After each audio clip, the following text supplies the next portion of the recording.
Russia has suspended its participation in the Black Sea grain deal. That's according to Kremlin spokesperson Dmitry Peskov. Russia has repeatedly said that obstacles persist for Russian exports of grain and fertilizer due to Western sanctions. The deal was set to expire today. It was launched in July of 2022 to provide a humanitarian maritime corridor for ships with food and fertilizer exports from Ukrainian Black Sea ports. It has been extended several times since then. Peskov is quoted saying Russia will immediately return to the deal as soon as the necessary sections of the agreement are fulfilled. As Russia warned it will not extend the Black Sea grain deal, from Moscow, Dasha Chernyasheva looks at what this decision means for Russia and Russian producers.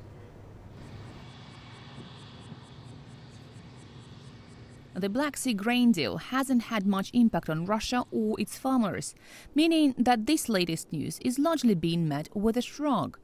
One of Moscow's key complaints is that the grain deal had been implemented so unfairly it made no difference to Russian exporters. The Kremlin claims the part of the deal relating to Ukrainian agricultural exports serves only commercial interests, and the part relating to facilitating Russian agricultural exports has seen zero progress. For Russia, the extension of the deal plays a very small role, especially for the farmers who have not received anything. In my opinion, it will be even better for Russia's image if the deal is not extended.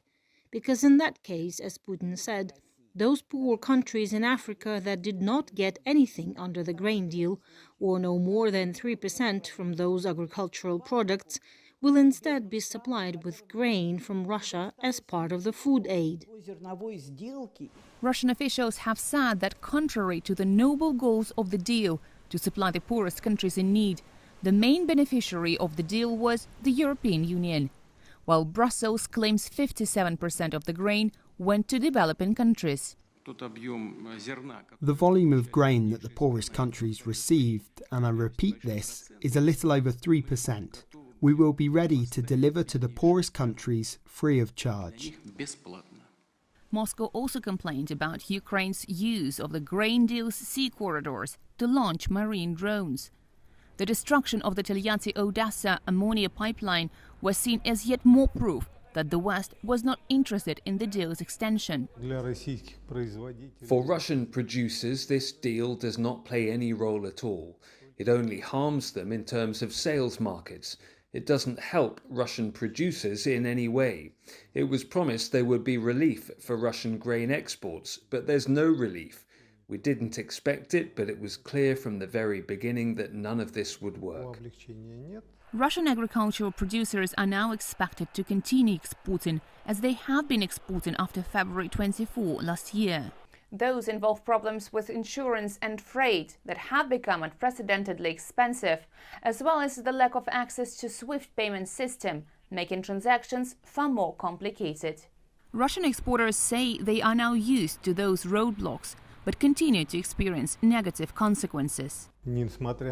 Despite all these obstacles, the volume of exports is not affected. What is affected is the price of exported goods, because these risks are being included in the selling price. Therefore, our prices are much lower than, for instance, the French produce prices. On average, our discount is between $10 to $20 per ton. That's the money we're losing. Russian experts also suggest that the talk of a global food crisis is more of a PR campaign. They insist there is no deficit, that the question is more about what the clients can afford to buy. And so they predict this latest decision means the impact to global prices will be limited. Dasha Chernyasheva, CGTN, Moscow.